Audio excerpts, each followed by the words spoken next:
Here are 5 ways to improve your data maps. Way 1, level of detail.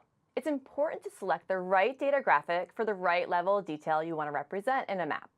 For showing precise locations, use points on a map. Use a filled map to compare regions like one zip code to another. Way 2, using gradient. When creating filled maps, it's important to be mindful of how color is used.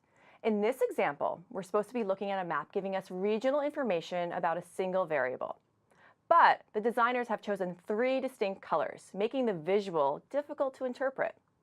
The viewer has to remember while looking that blue is more, red is less, and gray is somewhere in between. Use a gradient for filled maps.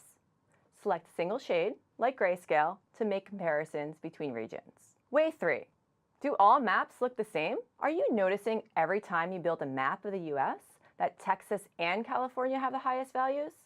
That's because these states have the highest populations. Try normalizing for population instead to avoid this pitfall. Way 4. What about Alaska and Hawaii? Always include an inset for Alaska and Hawaii, the 2 non-contiguous states. This allows you to keep the zoom level focused enough to show detail while representing the US accurately. Way 5. Data density. When building bubble maps, don't obscure the map itself with bubbles that are too large. A filled map is an alternative.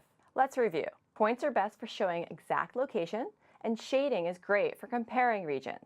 Use gradient of a single shade rather than a contrasting color when representing a single attribute. Avoid the population map problem by normalizing your data. When showing the US, don't forget about Alaska and Hawaii. Finally, make sure your bubbles don't obscure the map. Use these tips and you'll be on your way to making quality data maps.